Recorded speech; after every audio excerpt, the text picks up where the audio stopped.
soupçonne le conférencier suivant de ne pas d'avoir toujours fait ce qu'il fallait en termes de visualisation. Il a cette capacité à reproduire des choses, on va en reparler. Il est issu du monde du sport, plus de 20 ans dans le monde du sport, de nombreux sports différents. Il est aujourd'hui coach en développement personnel et professionnel. Il est formateur, il est sophrologue, il est consultant. Il y a un thème dans lequel il excelle, c'est le copier-coller. Excel, copier-coller, Excel, Word, copier-coller. Ah, avec l'écriture. Donc il excelle dans la reproduction des choses, mais de quoi? Je pense qu'il a besoin d'en parler. Il a cette capacité, c'est un Marseillais, il a cette capacité à reproduire certaines choses. Et le thème de sa conférence, c'est ni plus ni moins faire des erreurs, mais les faire bien. Je vous demande de faire une ovation à un Marseillais, sophrologue, consultant, coach. Applaudissements, s'il vous plaît, pour Richard de Weber.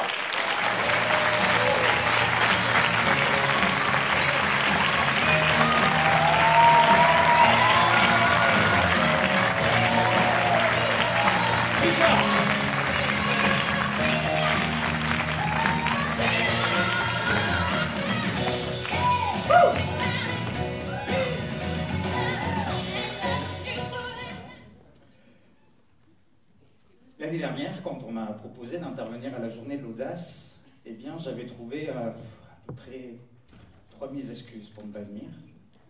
Et pourtant, bien, j'étais venu. Et j'avais vraiment pris du plaisir à partager un peu mon parcours atypique. Oui, je redouble mon CM2, je redouble ma 5e, je redouble ma 6e. Et en fait, je termine aussi ma 2e année de 5e avec 2,5 de moyenne générale. Alors, c'est vous dire... Oui, merci. Et c'est vous dire que pour mon avenir, c'était quand même pas gagné. Mais j'ai pris goût au redoublement. Alors du coup, quand on m'a dit il y a une 2e journée de l'audace, j'ai dit, ça c'est pour moi. Je me dis, c'est génial, même programme, tu révises. Et puis du coup, ça va être top, un truc de folie. Bon, sauf que quand j'ai parlé de ça à mon équipe, à mes ninjas, mes camarades, on m'a dit, mais ça Richard, c'est pas possible. Tu dois absolument trouver un sujet. Ah, bien. Et de quoi je vais pouvoir leur parler alors? Alors je me suis posé des tonnes de questions. Je me suis d'abord demandé ce que je savais faire. Bon, là aussi, la réponse, elle n'est pas arrivée aussi vite.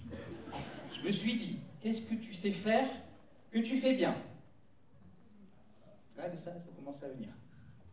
Qu'est-ce que tu sais faire que tu sais faire bien et que tu fais souvent? En fait, je me suis dit, mais c'est quoi ton talent? Eh oui. Là non plus, c'est pas venu tout de suite.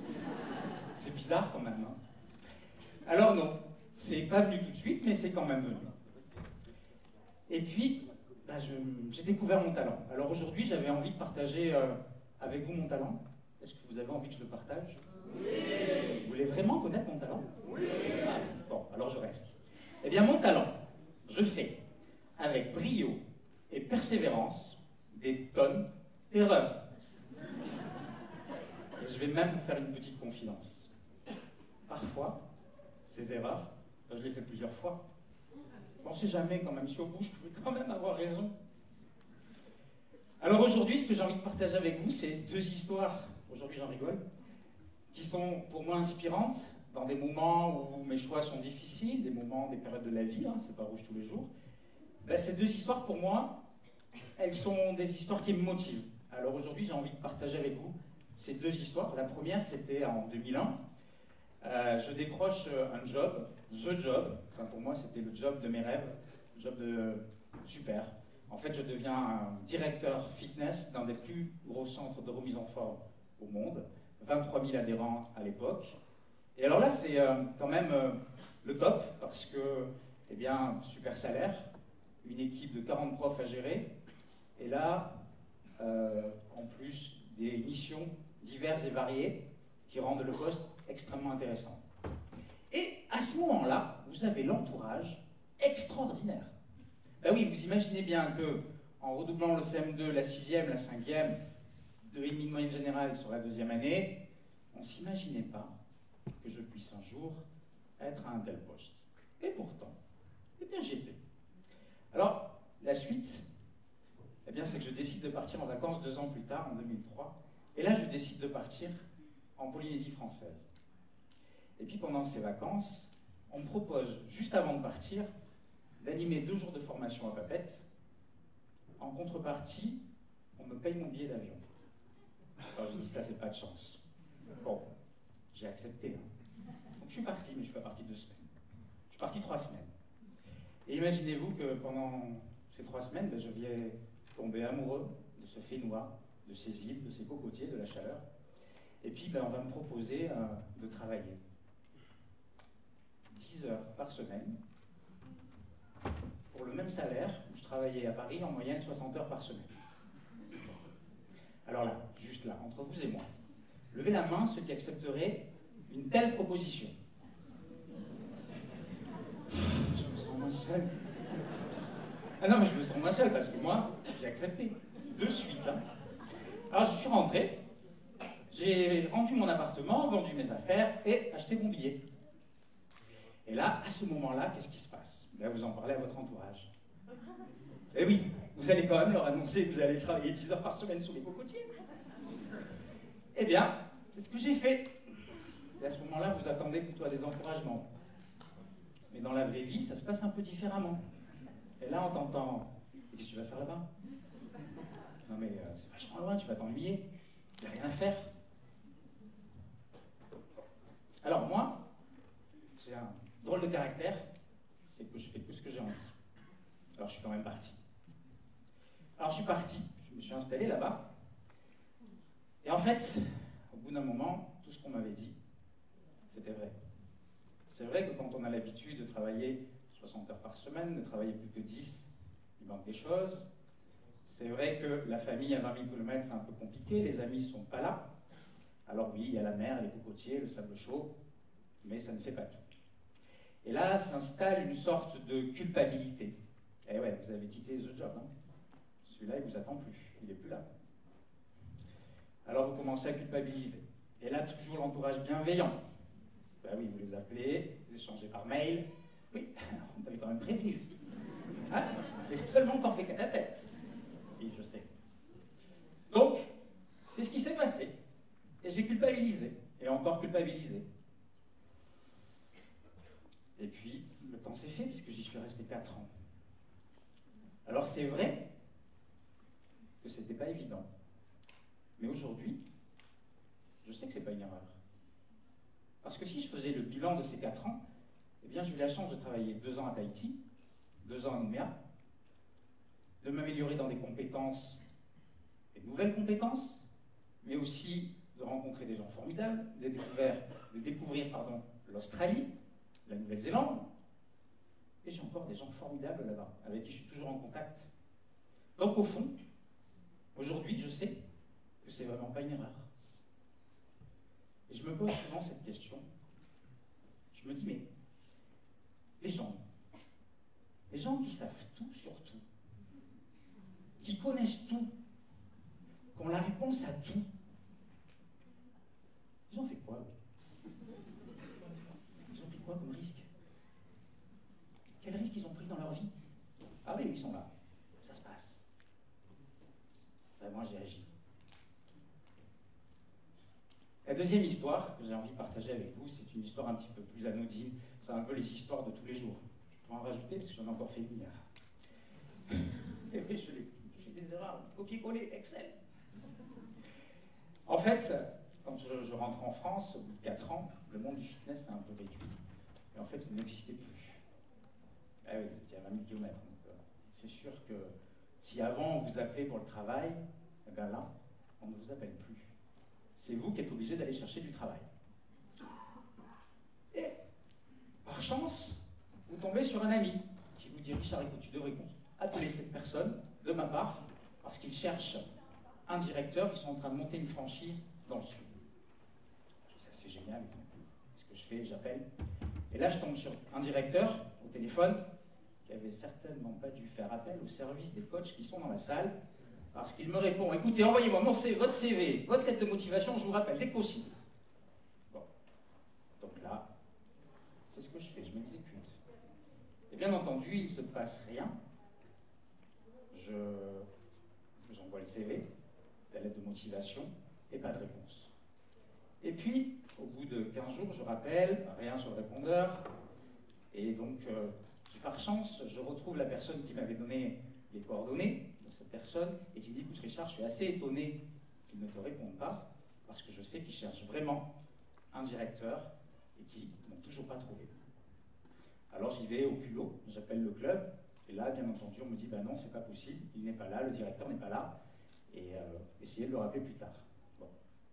Donc, Monsieur X n'étant pas là, je me dis que je n'arrive pas à le voir sur son portable, je n'arrive pas à l'avoir au club, eh ben, je lâche prise et je laisse tomber.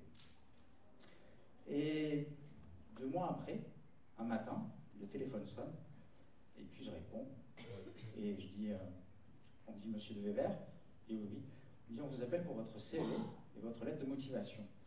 Je lui dis enfin, je dis vous êtes le club de Nice? Non, pas du tout, c'est le club de Rennes. Alors là, vous avez un petit moment où vous dites, où est la caméra? Et en fait, je lui dis, mais vous êtes bien le club de Monsieur X? Ah non, ici c'est le club de Madame X.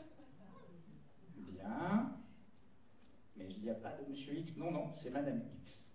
Alors, je vais vous épargner la fin de la conversation. Mais en fait, ce qui s'est passé, c'est que Monsieur et Madame X avaient le même nom de famille. Madame X était quelqu'un que j'avais eu quelques années auparavant en formation, et j'avais fait un audit de son club, et j'avais gardé dans mes mails son mail, puisqu'on avait échangé. Et Monsieur et Madame X, en fait, avaient la même adresse mail, enfin pas la même, mais le même nom de famille. Et moi, en fait, j'ai envoyé ma lettre de motivation et mon CV à Madame X. Monsieur X n'a jamais reçu mon CV. Bravo, hein? Bravo. Franchement, en instant, j'ai juste raté le poste. Ou pas. Alors, aujourd'hui, j'en rigole, mais ces erreurs-là, j'en suis pas très fier, et je vous avoue que je suis assez doué pour les faire. Alors, ce que je sais maintenant de toutes ces erreurs, ces 2 histoires, de ces expériences que je continue à ancrer, à enraciner, eh bien, c'est que j'ai le mérite d'avoir essayé, et je peux vous dire que j'essaie, j'en fais, et j'en refais. Et une deuxième chose que j'ai appris, c'est que je sais que l'erreur, elle est humaine. Et jusqu'à preuve du contraire, je suis humain. Ensuite, il y a autre chose que j'ai appris. C'est que Paris, c'est pas fait en un jour, Toulouse non plus, et moi non plus. Et du coup, eh bien, il faut du temps. Et tout ne se réussit pas du premier coup. Alors, il y a une dernière chose, je pense que c'est presque la plus importante pour moi, c'est que j'ai aussi arrêté de m'occuper de ce que les gens pouvaient penser. Alors, pourquoi j'ai voulu vous parler, pourquoi j'ai choisi ce sujet? Et en fait, c'est un petit peu, pour moi, le mot échec, le mot erreur, le mot mauvais choix, ont été pendant très longtemps des compagnons de route. C'est un petit peu, vous savez, quand j'étais à l'école, parce que j'aimais l'école, je faisais 2 fois le programme, hein, donc 2 fois le programme, c'est que tu l'aimes. Hein. Un peu le cartable, vous savez, ce sac à dos là que vous avez, et puis dessus il y a marqué erreur, échec, mauvais choix. Bon, c'est pas très marketing. Hein. Pour aller vers la réussite, pour aller vers ses objectifs, ça marche pas. Alors c'est vrai que je me suis dit, Richard, si tu veux vraiment aller vers là-bas, il va falloir que tu l'enlèves ce sac. Il va falloir que tu t'en débarrasses. Et aujourd'hui, ce que je fais au quotidien, c'est pas facile, hein? Eh bien, j'essaie de me débarrasser de tout ça. Parce qu'au fond, j'en ai vraiment pas besoin. J'ai juste une petite question là. Quelles sont les choses que vous n'avez pas essayées, que vous n'avez pas tentées, juste par le regard, la peur du regard de l'autre? Peut-être parce que vous n'aurez pas réussi, peut-être parce qu'on vous aurait critiqué. Si c'est comme moi, je suis à peu près sûr qu'il y en a des tonnes. Alors, j'ai maintenant juste envie de partager une petite citation avec vous. Alors je l'aime bien parce qu'en plus c'est moi qui l'ai faite.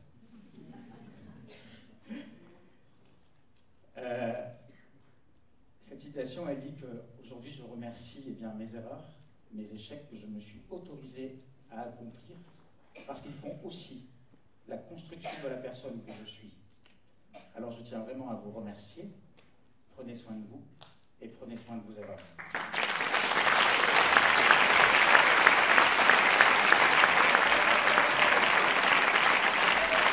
Applaudissements pour Richard, pour ce témoignage authentique, humain. Merci pour toutes ces émotions.